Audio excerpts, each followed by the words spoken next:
सभी को जय हिंद, गुड मॉर्निंग, नमस्कार। आज मई 2 तारीख 2026 और आज का विषय जो है एक्चुअल में कल जो मैंने एक वीडियो निकाला था जनरल लखेरा सर के ऊपर फेसबुक में जो है एक लड़का एक कमेंट करता है। देखिए कमेंट में पढ़ के सुनाता हूँ आप लोगों को। बोलते हैं कि एनपीएस वालों के हित में आप क्या कर रहे हो सर, कुछ बताइए।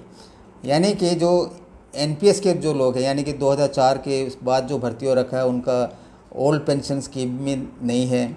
उसके बाद यूपीएस लाया गया सरकार ने, और यूपीएस में तो जो 20 साल के बाद जो पेंशन उसको 25 साल शायद कर दिया है। लेकिन 25 साल सर्विस के बाद 25 और 20 लगा दीजिए 35 ईयर, 34-35 ईयर्स होगा। लेकिन उनको जो है 60 साल उम्र तक वेट करना पड़ेगा मंथली पेंशन के लिए। यह जो एक्चुअल में मैं बार बार कह रहा हूँ, ये सिविलियन के लिए है जो 60 साल तक नौकरी करते हैं सुपर एन्यूएशन तक। असम राइफल को ये पॉसिबल नहीं है। बहुत ही कम लोग जो है सुपर एन्यूएशन तक वेट करते हैं या सर्विस करते हैं। पहले चला जाता है क्योंकि कठिन परिस्थितियों में असम राइफल सर्विस कर रहे हैं। यूनिट डिप्लॉयड है कंप्लीट फील्ड एरिया में। और यह जो लड़के का जो बता रखा है कि इसमें देखिए Assam rifle as a whole जो भी हम कार्य कर रहे हैं एसोसिएशन, उसके लिए एनपीएस कुछ नहीं है। जो भी फाइनली जो भी बेनिफिट मिलेगा, मैं कोशिश कर रहा हूँ, क्योंकि एसोसिएशन क्या है, एक प्राइवेट एसोसिएशन है। जब तक जो है सरकार के अंदर जो डिपार्टमेंटल हेड, जैसे जनरल लखेरा सर शुरू में किया था 10 महीने तक, जैसे मैंने बताया कल की वीडियो में, उनका प्रयास है कुछ और जल्दी काम होना था। और हमें देखिए जैसे कि हम 8 साल तक कोर्ट में रहे और बाद में जो है कोर्ट में भी अच्छा सा फैसला आया नहीं है। फिर हम सुप्रीम कोर्ट, एसएलपी, फिर सरकार को, मतलब काफ़ी टाइम कंज्यूमिंग है। तब भी हम धैर्य रखकर इसके ऊपर कार्य कर रहे हैं ताकि असम राइफल्स को जो है अपने जो काम कर रहे हैं उसके बेस में बेनिफिट मिले। और जहाँ तक एनपीएस का संबंध है उसके लिए कोई अलग सा कोई कोर्ट केस या उसकी ज़रूरत नहीं है। असम राइफल में वो भी इंक्लूड है।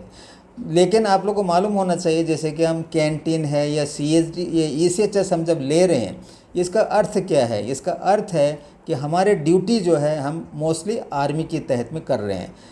जब ये हो रहा है तो पेंशन भी आप लोग को मिलना चाहिए, क्योंकि तभी जस्टिफाइड होगा। और पूरा मैटर जो है सरकार के पास है। और मैं फिर दोबारा जो है जनरल लखेरा सर से मैं रिक्वेस्ट कर रहा हूँ कि आप जो प्रयास किया था सर, आप इसको और परस्यू कीजिए ताकि एक इतिहास क्रिएट हो जाएगा। असम राइफल को एक्चुअल में देखा जाए तो ब्रिटिश गवर्नमेंट ने भी इसको जो है नकारा है, केवल काम लिया है, क्योंकि उनके टाइम में हम कई सारे मिलिट्री ऑपरेशन किए हैं, युद्ध में भी हिस्सा लिया है, world war 1 and world war 2। और भारत सरकार ने भी जो है इनके साथ अवहेलना किया है। जबकि 1973 तक देखिए, थर्ड सेंट्रल पे कमीशन तक हमें पूरा वो बेनिफिट मिलता था, उसमें कोई हमें जो है डिस्क्रिमिनेशन नहीं था। जबकि 1965 से हम एमएचए के एडमिनिस्ट्रेशन में था देखिए। लेकिन 1186 के बाद जो उन्होंने पॉलिसी निकाला वो गलत था। हमें जो है एओबी रूल अमेंड करके पुलिस में रखा गया जो आज तक है, लेकिन ऑपरेशनल कंट्रोल जो है लगातार आर्मी के तहत कर रहे हैं। और जो भी है बोलते हैं पॉलिसी मैटर में जो है एक्चुअल में वो सही होना चाहिए। अगर पॉलिसी मैटर सही नहीं है तो डिपार्टमेंट हेड भी जो है, जैसे जनरल लखेरा सर ने इशू रेज़ किया था, कई बार उन्होंने कहा था कि असम राइफल क्या काम करे, क्योंकि उनको किसी और का बताए बिना उनको जानता है, क्योंकि वो आर्मी अफसर है, यहाँ पे आईजीआर बनकर भी सर्विस किया है, पूरा पता है असम राइफल क्या काम कर रहे हैं। लेकिन किसी कारणवश जो है 10 महीने के बाद, यानी कि जो लास्ट ईयर सितंबर 3 के बाद स्पेशली जो कोर्ट केस जो है हियरिंग होता है, उसके बाद जो है वह भी जो है सरकार की तरफ स्टैंड खड़ा हो रहा है अभी। लेकिन वो सत्य नहीं है एक्चुअल में। देखिए सच जो के ऊपर जो हमें अपने जो कमांड करते हैं ऑफिसर, उसको ध्यान देना होता है। जैसे कि आईएमए का मोटो भी बताते हैं, the man you command come next. उसका जो भी है वेलफेयर बारे में देखना, अगर वो सरकार को नहीं कहेगा, नहीं करेक्टली ब्रीफ नहीं करेगा तो और कौन करेगा? हमें तो जो है नेगलेक्ट करते ही रह रहे, लेकिन तब भी हम जो भी हमारे पास है अवेलेबल, जैसा कोर्ट का, वो लाइव है। तो मैं यही कहना चाहता हूँ, जो भी एनपीएस है देखिए उसी से संबंधित है। आज का सब्जेक्ट मैटर में चलते हैं। NPS backbone of Assam rifles, ultimately you will get benefits legitimately entitled. NPS AR की रीड, आखिरकार आपको कानूनी तौर पर मिलने वाली फ़ायदे मिलेंगे, क्योंकि एक न एक दिन मिलना है। क्योंकि सच वही है कि हम सीएपीएफ नहीं है और ये जैसे जो कहते हैं कि ये बीएसएफ में नहीं है, सीआरपीएफ में नहीं है, कैसे आसाम राइफल को मिलेगा? क्योंकि हम बीएसएफ सीआरपीएफ नहीं है, सीएपीएफ में हम नहीं आते, आर्मी के ही ऑपरेशन के अंडर हम काम कर रहे हैं। तो आर्मी का जो भी बेनिफिट है वो हमको मिलना चाहिए। अभी मैटर कहाँ है? कोर्ट में है। जैसे मैंने बताया पिछले 2-4 वीडियो पहले कि सरकार को जो है सुप्रीम कोर्ट से भी खत जा रखा है एडिशनल रजिस्ट्रार ने, और दिल्ली हाई कोर्ट के रजिस्ट्रार को भी भेजा है। उनको कंप्लाई करना है। जो हमने रिप्रेजेंटेशन दे रखा है उनका एक रिप्लाई का इंतज़ार है, रीजन्ड ऑर्डर जो हम इंतज़ार कर रहे हैं। तो कोर्ट का तो चलता रहेगा, लेकिन देखिए जो डिपार्टमेंटल हेड है वो सच्चाई के ऊपर अड़ के अगर सरकार को सही ब्रीफिंग करता है। मैंने एग्जाम्पल दिया था जम्मू कश्मीर मिलिशिया का, जो ब्रिगेडियर लेखराज पुवार सर का, और दोबारा बताएं जैसे ग्रेफ भी देखिए ड्यूल कंट्रोल में था।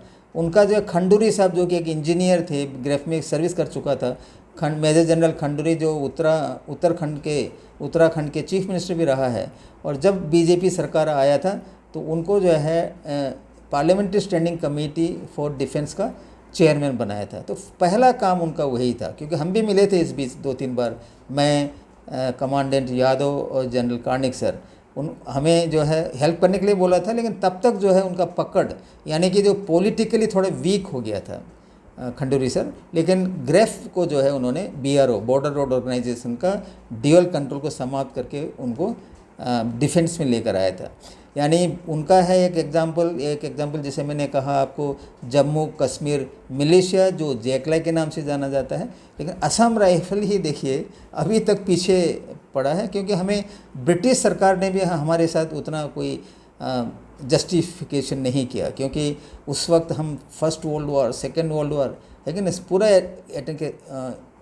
वार लड़ाई लड़ा है, कई सारे मेडल भी मिले हैं, और जो ही आज़ाद हो जाता है उसके बाद भी जो सरकार जो बना है डेमोक्रेटिकली, उन्होंने भी जो है हमको उतना वेलफेयर देखा नहीं है।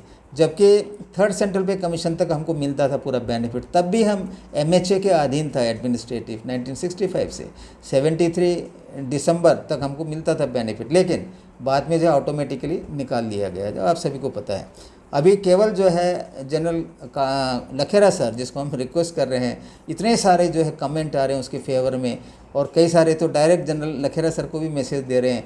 तो हो सकता है, क्योंकि सच्चाई में ताकत होती है, तो मुझे भी पूरा विश्वास है लखेरा सर इसके ऊपर फिर दोबारा विचार करेंगे और सरकार को दोबारा सही जो है बारे में, असम राइफल के बारे में बताएंगे, बता के जो भी बेनिफिट हमको मिलना चाहिए वह उनके प्रयास से मिलेंगे। जैसे मैंने कहा, एक इतिहास क्रिएट होगा आने वाले दिनों में, क्योंकि असम राइफल ने तो और आगे जाना है। आने वाले दिनों में जो है इतिहास में उनका नाम अंकित होगा, और जो भी परिवार है, हम लोग 7, 8, 9, 10 लाख आते हैं, जो एकदम कंबाइंड जो परिवार है, सर्विंग, रिटायर्ड, उसके माँ बाप आ जाएगा, बच्चे जहाँ शादी कर रखे हैं, सभी को मिला के एक बड़ी संख्या में हम लोग हैं। तो हमें जो है जनरल लखेरा सर जो है पूजनीय होंगे। ये एक अच्छा एक मौका है, जो मैंने पिछले वीडियो में कहा था। लगभग 16 महीना उनके पास है, 4 महीना, मई, जून, जुलाई, अगस्त तक है, 4 महीना, फिर एक साल का एक्सटेंशन उनको मिल जाता है। तो देखते हैं, मैं भी कोशिश करूँगा उनको मिलने के लिए। और जहाँ तक NPS है, उनको ज़्यादा वो करने की ज़रूरत नहीं। जहाँ तक कैंटीन और CSD का संबंध है, मैंने उनको बताया था कि एक एप्लीकेशन लिख के, जैसे आप DGR को देंगे या तो ECHS के MD ECHS है, कॉपी मेरे को दे दीजिए, क्योंकि ECHS कोर्ट के थ्रू मिला है, उनका कोई भेदभाव नहीं है, सभी असम राइफल के रिटायर्ड पर्सन को मिलना चाहिए। अभी तक मेरे को मिला नहीं है। देखिए, मैं कम से कम 3-4 महीना हो गया, एक शॉर्ट वीडियो में दिया था, आप एप्लीकेशन दे के कॉपी मेरे को दीजिए, तब हम करस्पॉन्डेंस करेंगे। नहीं जाता तो फिर हमको दोबारा कोर्ट में जाना पड़ेगा, और आप लोगों को मिलेगा 100% ECHS बेनिफिट आपको मिलना चाहिए। तो ये है, NPS लोग को जो है दुखी होने की बात नहीं है। आरेवा आप ही लोग का कार्य कर रहा है, आज तक इतना है। आप देख रहे हैं, हम, मेरा चैनल सत्यमेव जयते, और मैं हूँ सूबेदार VT नायर। जय हिंद, जय भारत माता, वंदे मातरम। धन्यवाद।